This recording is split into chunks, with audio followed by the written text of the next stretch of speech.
Well, this is Bobby at TV Repair with a functionality proof for a board for LG 55LW5600 that is coming back to here because there was no sound on any of the HDMI ports after it was returned, which is the case. Not arguing with the customer. The problem apparently, we don't have notes of what we do with individual boards, but I can see we've replaced the HDMI port.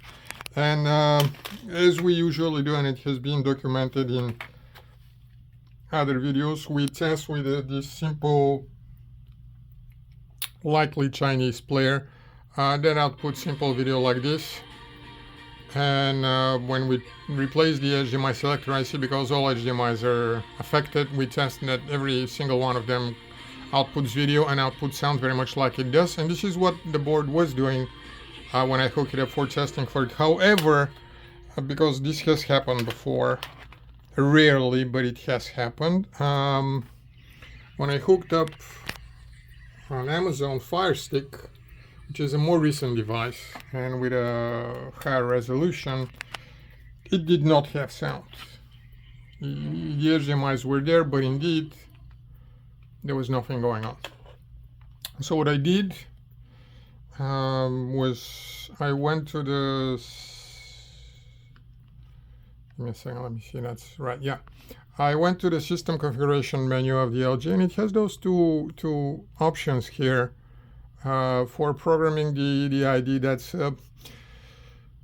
how to say it more simply, that basically tells the motherboard of the television, everything that has HDMI has something like that.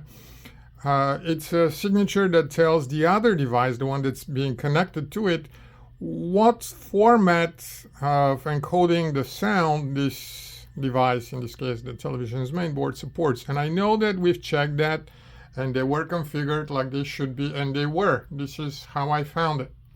Otherwise the other thing would not have worked, and the other one did too, the AC3. And most of them just have the PCM configured, and those two appear to be alternate. When one of them is configured, the other one, it says NG, not good or whatever it is. So you either have one or the other.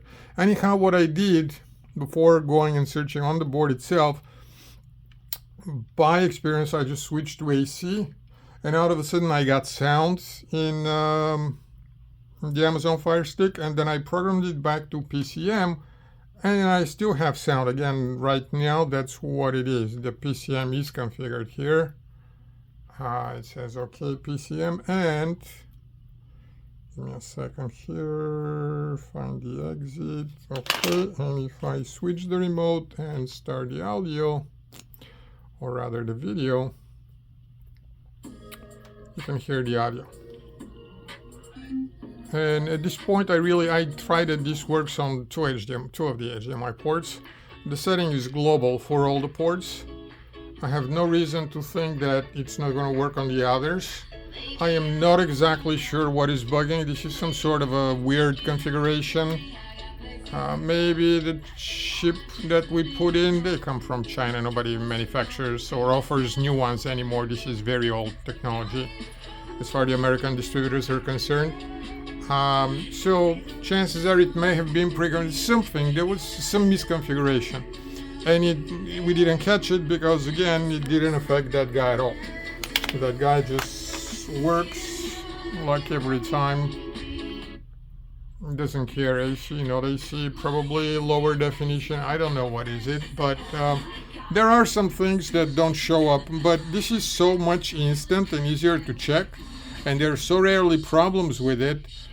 We're still using it as a main testing device, and in cases like that I just manually handle it, and we go through that. And if it wasn't that, I would have replaced the chip again, but as of right now it looks like there is no need to, so sending the board back as it is. Thank you.